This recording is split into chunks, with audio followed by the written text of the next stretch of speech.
Ladies and gentlemen, it is my great privilege and distinct honor to introduce the 44th President of the United States of America, Barack H. Obama. He's been working on this inaugural address since December, tweaking it over the weekend. It's expected to last 21 minutes as we watch from the west front of the U.S. Capitol building on this January 21st.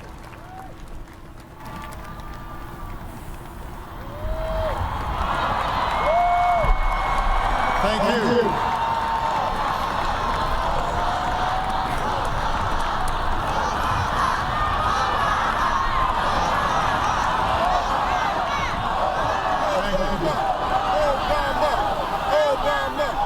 Thank you so much.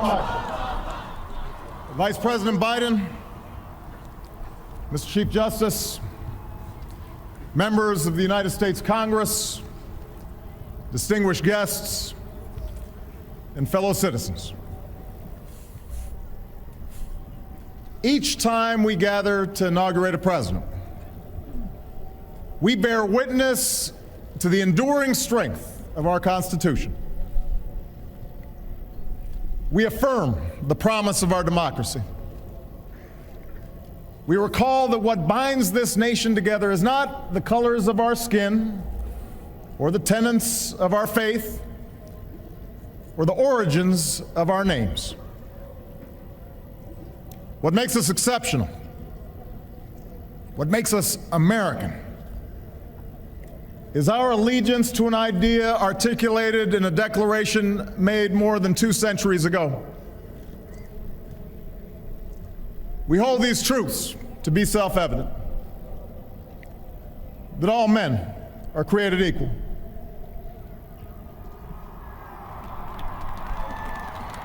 that they are endowed by their Creator with certain unalienable rights, that among these are life, liberty, and the pursuit of happiness.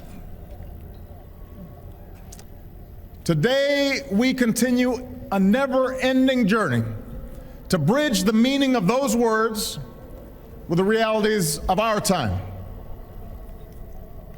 For history tells us that while these truths may be self-evident, they have never been self-executing.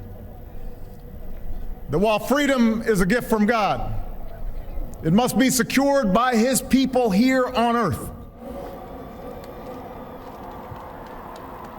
The patriots of 1776 did not fight to replace the tyranny of a king with the privileges of a few or the rule of a mob.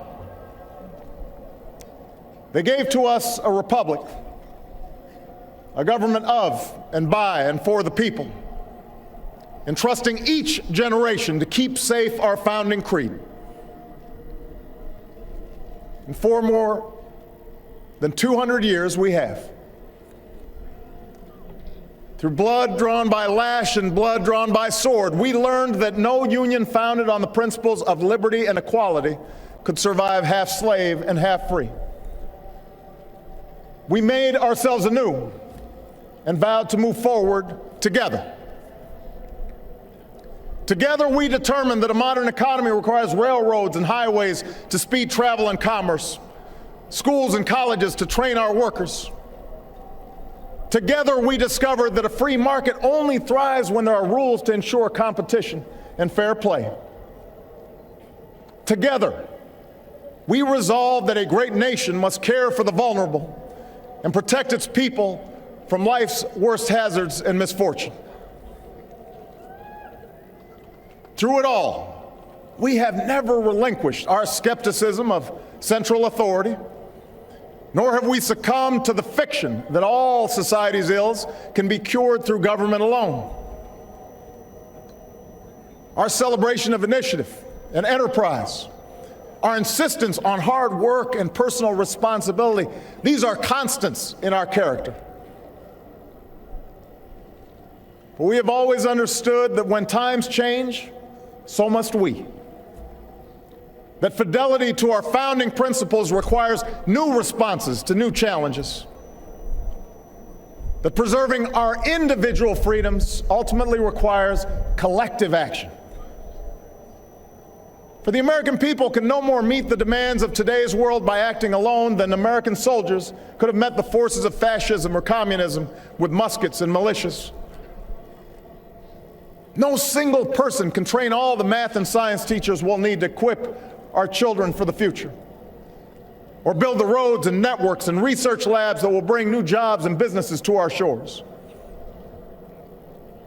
Now, more than ever, we must do these things together as one nation and one people.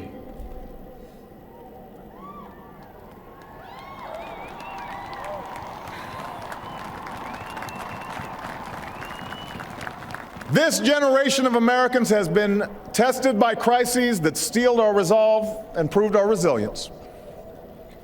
A decade of war is now ending.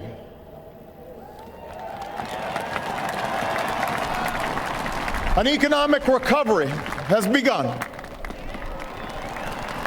America's possibilities are limitless, for we possess all the qualities that this world without boundaries demands: youth and drive, diversity and openness, an endless capacity for risk, and a gift for reinvention. My fellow Americans, we are made for this moment, and we will seize it so long as we seize it together.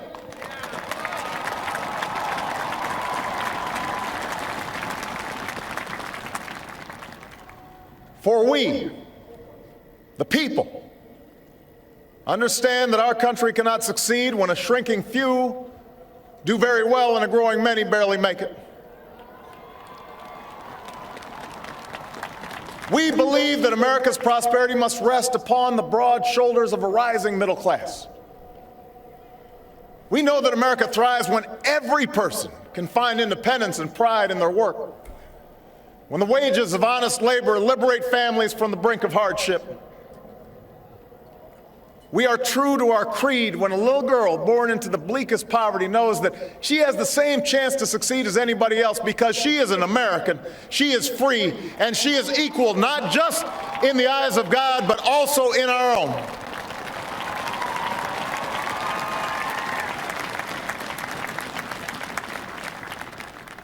We understand that outworn programs are inadequate to the needs of our time. So we must harness new ideas and technology to remake our government, revamp our tax code, reform our schools, and empower our citizens with the skills they need to work harder, learn more, reach higher. But while the means will change, our purpose endures. A nation that rewards the effort and determination of every single American. That is what this moment requires. That is what will give real meaning to our creed. We, the people, still believe that every citizen deserves a basic measure of security and dignity. We must make the hard choices to reduce the cost of health care and the size of our deficit. But we reject the belief that America must choose between caring for the generation that built this country and investing in the generation that will build its future.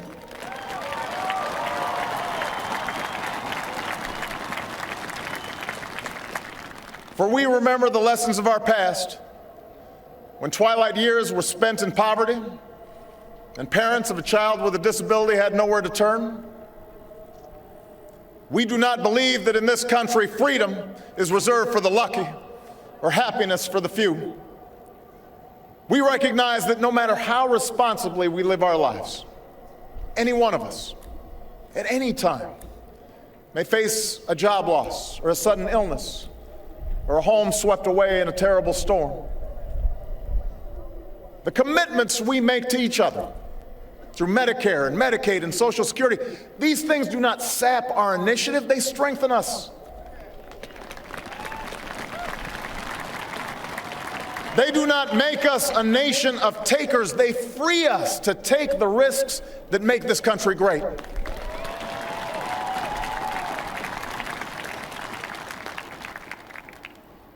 We, the people, still believe that our obligations as Americans are not just to ourselves, but to all posterity. We will respond to the threat of climate change, knowing that the failure to do so would betray our children and future generations.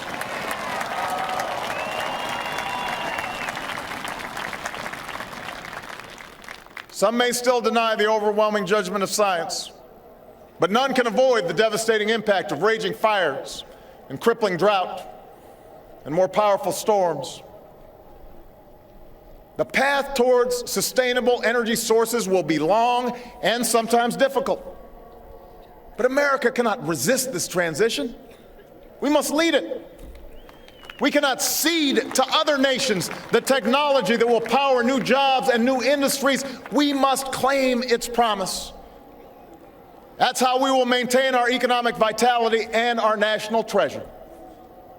Our forests and waterways, our croplands and snow-capped peaks. That is how we will preserve our planet, commanded to our care by God. That's what will lend meaning to the creed our fathers once declared.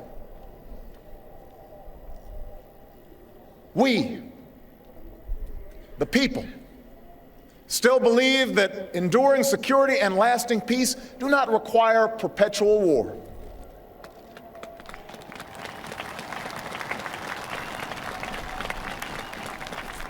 Our brave men and women in uniform, tempered by the flames of battle, are unmatched in skill and courage. Our citizens, seared by the memory of those we have lost, know too well the price that is paid for liberty.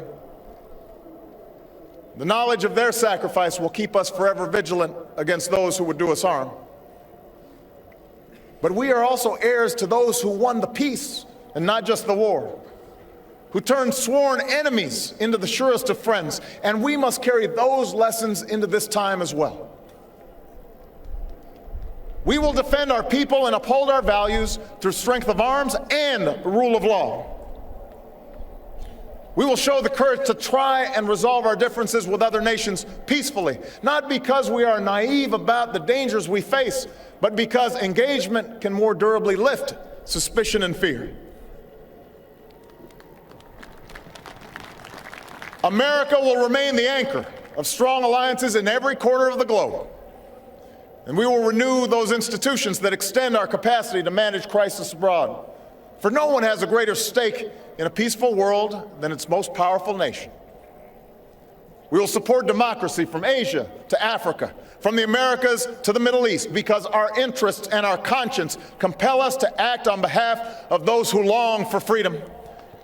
And we must be a source of hope to the poor, the sick, the marginalized, the victims of prejudice, not out of mere charity, but because peace in our time requires the constant advance of those principles that our common creed describes: tolerance and opportunity, human dignity, and justice.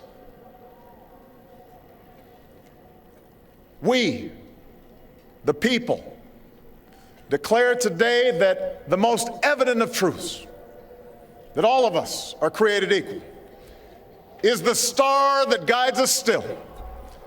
Just as it guided our forebears through Seneca Falls and Selma and Stonewall, just as it guided all those men and women, sung and unsung, who left footprints along this great mall, to hear a preacher say that we cannot walk alone, to hear a king proclaim that our individual freedom is inextricably bound to the freedom of every soul on earth.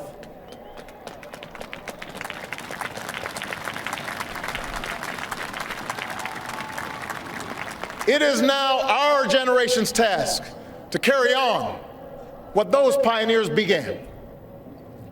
For our journey is not complete until our wives, our mothers, and daughters can earn a living equal to their efforts.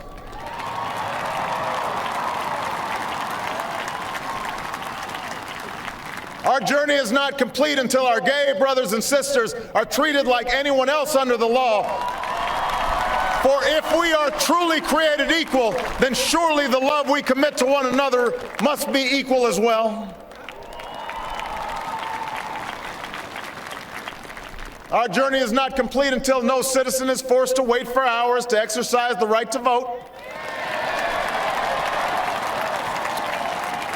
Our journey is not complete until we find a better way to welcome the striving, hopeful immigrants who still see America as a land of opportunity, until bright young students and engineers are enlisted in our workforce rather than expelled from our country.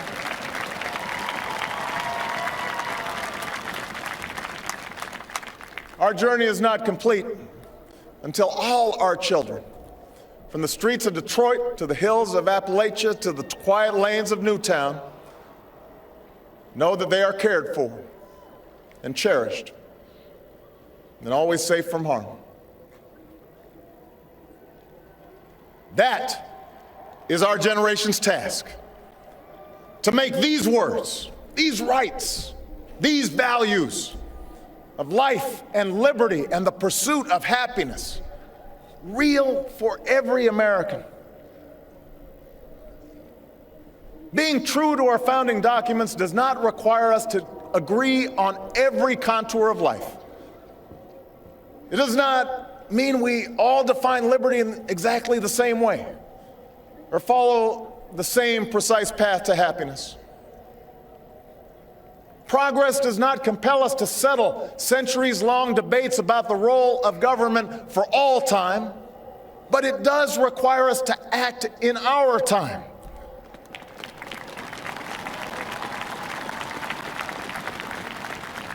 For now, decisions are upon us, and we cannot afford delay. We cannot mistake absolutism for principle, or substitute spectacle for politics, or treat name-calling as reasoned debate. We must act. We must act knowing that our work will be imperfect. We must act knowing that today's victories will be only partial, and that it will be up to those who stand here in 4 years, and 40 years, and 400 years hence to advance the timeless spirit once conferred to us in a spare Philadelphia hall.